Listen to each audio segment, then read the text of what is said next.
നമസ്കാരം. ബഹുമാനപ്പെട്ട പ്രിൻസിപ്പൽ ജില്ലാ സെഷൻസ് കോടതിയിൽ ഇന്നലെ വിധി പ്രസ്താവിച്ച നടിയെ ആക്രമിച്ച കേസ് ഇന്ത്യൻ നീതിന്യായ വ്യവസ്ഥയിൽ ഏറെ ശ്രദ്ധയാകർഷിച്ച ഒന്നായിരുന്നു.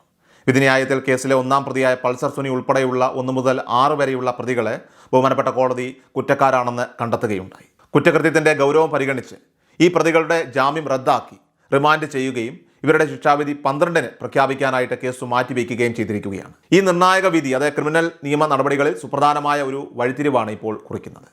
കുറ്റക്കാരായി കണ്ടെത്തിയ 1 മുതൽ 6 വരെയുള്ള പ്രതികൾക്കെതിരെ ചുമത്തിയ പ്രധാന വകുപ്പുകൾ ഇന്ത്യൻ ശിക്ഷാ നിയമത്തിലെ IPC 376D കൂട്ടബലാത്സംഗം, 357 ബലപ്രയോഗം എന്നിവയാണ്.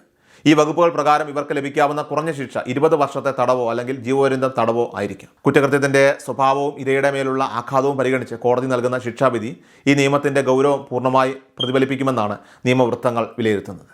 ശിക്ഷാവിധിയിലെ വിശദാംശങ്ങൾ ഡിസംബർ 12-ന് കോടതിയിൽ നിന്നും ലഭ്യമാകും. എന്നാൽ ഈ കേസിലെ ഏറ്റവും ശ്രദ്ധേയമായത് നിയമപരമായി ചർച്ച ചെയ്യപ്പെടുന്നതുമായിട്ടുള്ള ഭാഗം 7 മുതൽ 10 വരെയുള്ള പ്രതികളെയും 8-ാം പ്രതിയായ ദിലീപിനെയും ബഹുമാനപ്പെട്ട കോടതി വെറുതെ വിട്ടു എന്നതാണ്. ക്രിമിനൽ ഗൂഢാലോചനയുമായി ബന്ധപ്പെട്ട് പ്രോസിക്യൂഷൻ ഹാജരാക്കിയ തെളിവുകൾ കോടതിക്ക് മുന്നിൽ സ്ഥാപിക്കാൻ സാധിച്ചില്ല എന്നാണ് പ്രാഥമികമായിട്ട് ലഭിക്കുന്ന വിവരം. ഈ കേസിന്റെ പൂർണ്ണമായ വിധിന്യായത്തിന്റെ പകർപ്പ് ലഭിക്കുമ്പോൾ മാത്രമേ ഇതിലെ ഗൂഢാലോചന തെളിയിക്കുന്നതിൽ വന്ന കൃത്യമായ വീഴ്ചകളെക്കുറിച്ച്, ഈ പ്രതികളെ വെറുതെ വിടാനുള്ള കോടതിയുടെ യുക്തിപരമായിട്ടുള്ള കാരണങ്ങളെക്കുറിച്ചും വ്യക്തമായിട്ടുള്ള ഒരു ധാരണ ലഭിക്കുകയുള്ളൂ. പ്രോസിക്യൂഷൻ കേസിൽ ഹാജരാക്കിയ തെളിവുകൾ, പ്രത്യേകിച്ചും ഗൂഢാലോചനയെക്കുറിച്ചുള്ള സാഹചര്യ തെളിവുകൾ കോടതിക്ക് മുന്നിൽ ഒരു ക്രിമിനൽ ഗൂഢാലോചനയുണ്ടെന്ന ഒരു സംശയം സൃഷ്ടിക്കുന്നുണ്ടെങ്കിലും നിയമപരമായി അത് സംശയാതീതമായി തെളിയിക്കാൻ സാധിച്ചിട്ടില്ല എന്നാണ് കോടതിയുടെ നിഗമനം. കൂടാതെ കുറ്റകൃത്യത്തിൻ്റെ ദൃശ്യങ്ങൾ 8-ാം പ്രതിയുടെ കൈവശം എത്തിച്ചേർന്നുവെന്ന് പ്രോസിക്യൂഷൻ സ്ഥാപിക്കാൻ ശ്രമിച്ചുവെങ്കിലും കോടതി ആ വാദം പൂർണ്ണമായി അംഗീകരിച്ചിട്ടില്ല എന്നും കരുതപ്പെടുന്നു. ഈ നിഗമനങ്ങളാണ് പ്രധാന പ്രതികളെ വെറുതെ വിടാൻ കോടതിയെ പ്രേരിപ്പിച്ചതെന്ന് പ്രധാന കാരണമായി ചൂണ്ടിക്കാട്ടുന്നത്. വിചാരണ കോടതിയുടെ ഈ വിധിക്കെതിരെ പ്രോസിക്യൂഷൻ ഉടൻ തന്നെ കേരള ഹൈക്കോടതിയിൽ അപ്പീൽ നൽകാൻ സാധ്യതയുണ്ട്. നിലവിൽ ലഭിച്ചിരിക്കുന്ന വിധിയിൽ അതിജീവിതയ്ക്ക് നീതി ലഭിച്ചിട്ടില്ല എന്ന തോന്നൽ ശക്തമായതിനാൽ തന്നെ സംസ്ഥാന സർക്കാരും അതിജീവിതയും അപ്പീൽ നടപടികളുമായിട്ട് മുന്നോട്ട് പോകാൻ തീരുമാനമെടുക്കും. ഈ കേസിൻ്റെ നിയമപരമായിട്ടുള്ള പോരാട്ടം ഇവിടെ അവസാനിക്കുന്നില്ലെന്നും ഇത് ഹൈക്കോടതിയുടെ പരിഗണനയ്ക്ക് വിധേയമാക്കേണ്ട ഒരു വിഷയമാണെന്നും പ്രോസിക്യൂഷൻ വിലയിരുത്തുന്നു. നിയമപ്രകാരം അതിജീവിതയ്ക്ക് നേരിട്ടും ഹൈക്കോടതിയെ സമീപിക്കാവുന്നതാണ്.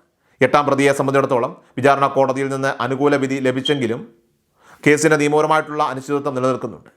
ഹൈക്കോടതി ബെഞ്ചിൽ കേസ് വീണ്ടും പരിഗണിക്കുമ്പോൾ പ്രമുഖ അഭിഭാഷകനായിട്ടുള്ള രാമൻപിള്ള തന്നെയാകും ഹാജരാകുന്നത്. അടിയന്തര പ്രാധാന്യത്തോടെ പരിഗണിച്ചാൽ പോലും ഹൈക്കോടതിയിൽ അപ്പീൽ നടപടികൾക്ക് 1-2 വർഷം വരെ സമയമെടുക്കാനുള്ള സാധ്യതയുണ്ട്. ഹൈക്കോടതിയിൽ നിന്നും നീതി ലഭിച്ചില്ലെങ്കിൽ ഈ കേസ് വീണ്ടും ബഹുമാനപ്പെട്ട സുപ്രീം കോടതിയിലേക്ക് എത്താനുള്ള സാധ്യതയും ഇവിടെ തള്ളിക്കളയാനാവില്ല. ഇവിടെ 1 മുതൽ 6 വരെയുള്ള പ്രതികൾ ഈ കുറ്റകൃത്യം നടപ്പിലാക്കിയതിന് പിന്നിലെ യഥാർത്ഥ പ്രേരണ എന്തായിരുന്നുവെന്ന ചോദ്യം ഇപ്പോഴും അവശേഷിക്കുന്നുണ്ട്. ഇവിടെ പ്രോസിക്യൂഷന്റെ വാദങ്ങളും കോടതിയുടെ കണ്ടെത്തലുകളും ഒക്കെ തന്നെ ഈ പ്രേരണയിലേക്ക് വിരൽ ചൂണ്ടുന്നുണ്ടെങ്കിലും ഈ ഒരു മോട്ടീവ് അത് വിധിന്യായത്തിൽ പൂർണ്ണമായും കോടതി വിശദീകരിക്കാൻ സാധ്യതയില്ല. കാരണം മോട്ടീവ് തെളിയിച്ചിരുന്നെങ്കിൽ ക്രിമിനൽ ഗൂഢാലോചനയുടെ ഭാഗമായ 7 മുതൽ 10 വരെയുള്ള പ്രതികളെ ശിക്ഷിക്കേണ്ടതായിരുന്നു.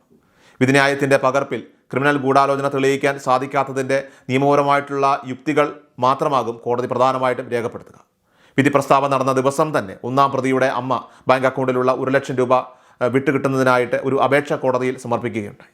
വിധിന്യായത്തിനെതിരെ അപ്പീൽ നടപടികൾ ഉണ്ടാകാനുള്ള സാധ്യതയും കേസിൻ്റെ രേഖകൾ സംരക്ഷിക്കാനുള്ള കോടതിയുടെ ഉത്തരവാദിത്വവും പരിഗണിച്ചുകൊണ്ട് ഈ പണമിടപാടുമായി ബന്ധപ്പെട്ട അപേക്ഷയിൽ കോടതി ഉടൻ തീരുമാനമെടുക്കാൻ സാധ്യതയില്ല. കേസിൻ്റെ അന്തിമ തീർപ്പ് വരെ ഈ അപേക്ഷ പരിഗണനയിൽ വയ്ക്കാനുള്ള സാധ്യതയാണ് നിയമപരമായിട്ടുള്ള നിലവിലെ സാഹചര്യത്തിൽ ഇപ്പോൾ കൂടുതലായിട്ടും കാണുന്നത്.